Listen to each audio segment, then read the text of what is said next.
ఇన్ని చట్టాలు తెచ్చినా ఆడపిల్లలపై అఘాయిత్యాలు అత్యాచారాలు ఆగటం లేదు. తాజాగా అనంతపురం జిల్లా అనంతపురం పరిధిలో ఒక మైనర్ గర్ల్పై అత్యాచారం చేసి హత్య చేసిన ఘటన తీవ్రంగా కలిచివేస్తుంది. ఈ ఘటన గురించి మనతో మాట్లాడేందుకు అమ్మాయి తల్లి ఉంది. మనం మాట్లాడే ప్రయత్నం చేద్దాం. ఏం చెప్తుందాం అనేది కూడా.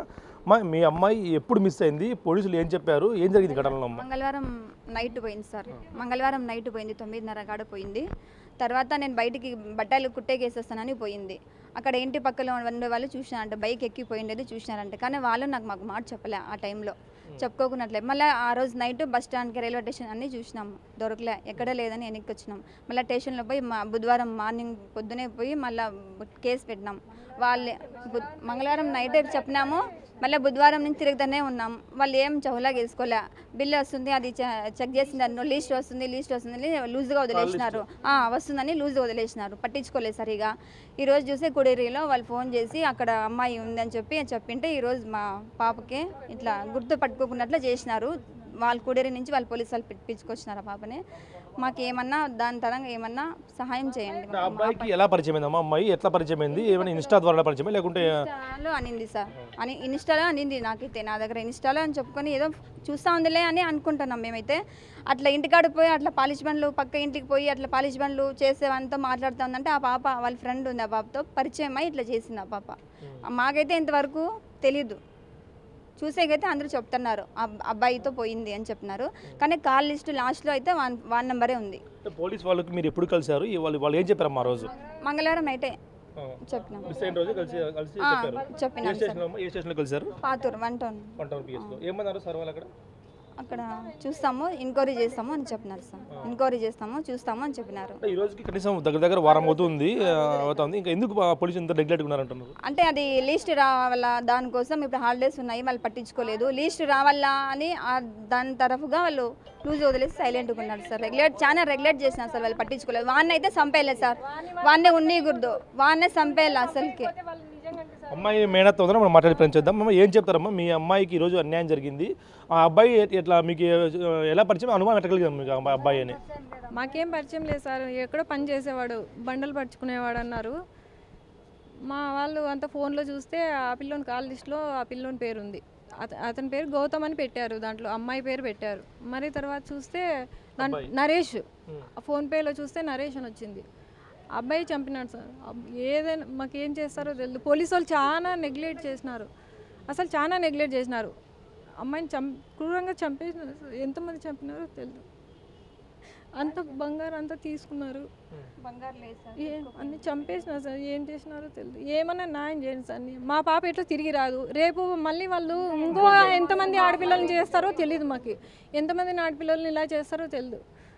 దయచేసి మనకి ఉరిశిక్ష పడాలి సార్. నిజంగా ఉరిశిక్ష. అసలు నరకం అంటే ఎట్లుంటుంది, ఈ పాప ఎంత నరకం పడిందో వాడు అంత నరకం పడాలి. ఇప్పుడు ఇప్పటికైనా అబ్బాయిని పట్టుకున్నారా పోలీసులు? లేదు అంటున్నారు సార్, ఇంకా లేదు ఏమో అంటున్నారు. ఎందుకు నిర్లక్ష్యం? అదే వాళ్ళు డిఎస్పీ అయితే వాళ్ళ కూతుర్లు అయితే తొందరగా యాక్షన్ తీసుకుంటారేమో. వీళ్ళు సామాన్య ఊరిని మేము ఏదో పని చేసుకునే వాళ్ళం కదా, అందుకు వాళ్ళంతా నెగ్లెక్ట్గా ఉన్నారేమో. అదే వాళ్ళ కూతుర్లు వాళ్ళైతే బాగా చాలా కేర్ తీసుకొని చూసుకునే వాళ్ళేమో సార్. నిజంగా అంటే చెప్పినాం మేము, అబ్బాయి పేరు అబ్బాయి అడ్రస్ అన్నీ చెప్పినా కూడా పోలీసు వాళ్ళు ఎందుకు ఇంత నిర్లక్ష్యంగా ఉన్నారో మాకైతే అర్థం కాలేదు. ఆ అబ్బాయిని రోజు స్టేషన్ పిలిపిస్తున్నామన్నారు, అబ్బాయిని ఎంక్వైరీ చేస్తున్నామన్నారు. వాళ్ళు పోలీసు వాళ్ళు చెప్తున్నారు మేము రోజు మేమే మాకు అబ్బాయిని చూపిలేదు. మాకు ఈరోజు అయితే ఆ అబ్బాయిని కూడా చూపిలేదు. అంతవరకు మేము బాడీ కూడా తీసుకోము. ఆ అబ్బాయిని మాకు చూపిలే ఈరోజు. ఆ అబ్బాయిని అయితే చూపిలే, అంతవరకు మేము బాడీ కూడా తీసుకోము. వచ్చినారు, వెళ్ళిపోయినారు అంతే. ఏం మాట్లాడలే.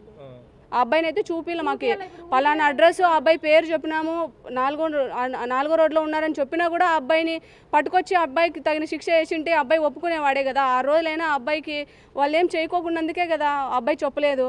కాబట్టి ఆ పోలీసుల నిర్లక్ష్యమే ఇది. పరిచయం ఉందమ్మా అబ్బాయికి అమ్మాయికి? తెలుసు సార్. పరిచయం ఉండొచ్చు అమ్మాయికి? 2 నెలలు అనుకుంటాను. 2 నెలలు. కేవలం సామాజిక మాధ్యమాలు 2 నెలల పరిచయం ఆసరాగా చేసుకొని ఒక యువతిని లోపరుచుకొని అత్యంత దారుణంగా కిరాతకంగా హత్య చేసిన ఘటన తీవ్రంగా కలిసివేస్తుంది. మరికొంతమంది బంధువులు మనం మాట్లాడుతున్నాం, వారి ఆవేదన, వారికి ఏం న్యాయం కోరుతున్నారు అనేది కూడా. మీరు అమ్మాయికి ఏమవుతారు? మీకు అప్పుడు అమ్మాయికి మీరు ఏం న్యాయం చేయాలని కోరుకుంటున్నారు? మా మామ కూతురు అవుతుంది. ఇక్కడ స్పష్టంగా ఒకటి కన్ఫామ్గా అర్థమవుతుంది. ఇప్పుడు ఏంటంటే ఇన్ని చట్టాలు వచ్చినా ఎన్ని వ్యవస్థలు వచ్చినా కానీ జస్ట్ ఇక్కడ డిపార్ట్మెంట్ కూడా ఫార్మాలిటీకి వ్యవహరిస్తాను తప్ప ఇప్పుడు ఒక మంచి చిన్న పాప పెద్ద వయసు కూడా కాదు, ఇటువంటి అక్రమ సంబంధాలకి సంబంధం లేనటువంటి కేసు ఇది. యాక్చువల్గా ఆ పాప ఏదో మామూలు కౌమార దశలో 17 ఏళ్ళు 18 ఏళ్ళ పాప మాయమాటలు చెప్తే ఏదో వేరే వ్యక్తులను నమ్మిపోయింది. అట్లాంటి వ్యక్తిని అతి కిరాతకంగా చంపాల్సిన అవసరం ఏముంది? అసలు ఇది ఎందుకు జరిగింది, అసలు ఎవరు చంపారు, ఇది మొత్తం నీట్గా ఇన్వెస్టిగేషన్ చేసి ఖచ్చితంగా న్యాయం చేయాలని చెప్పి కోరుకుంటున్నాను. ఇంకోటి ఏంటంటే అసలు ఈ కేసులో అసలు ఎటువంటి రెండు వాదనలు ఇటు సైడ్ అసలు మనకు సంబంధించి మా సైడ్ సంబంధించింది ఆ పాప ఒకవేళ ఒక వ్యక్తితో పరిచయం ఉండి పోయిండొచ్చు, ఒకవేళ అంతకుమించి మ్యాక్సిమం 17 or 18 years ఉంటాయి, తెలియక ఏదో 2-3 పరిచయం ఉండి పోయిండొచ్చు. దాంట్లో అతి పురాతనంగా చంపాల్సిన అవసరం ఏముంది? అది చంపడం అంటే యాక్చువల్గా నిర్భయ కాదు. వారిని 3 సార్లు ఉరిశిక్ష చేసినా కానీ ఆ పాప జరిగిన అన్యాయానికి ఈ పిల్లలు జరిగిన అన్యాయానికి ఇన్బ్యాలెన్స్ కాదు. ఇప్పుడు చట్టాలు కఠినంగా వస్తున్నాయి కాబట్టి కంపల్సరీ ఎవరైతే పోలీస్ వ్యవస్థ పైన నమ్మకం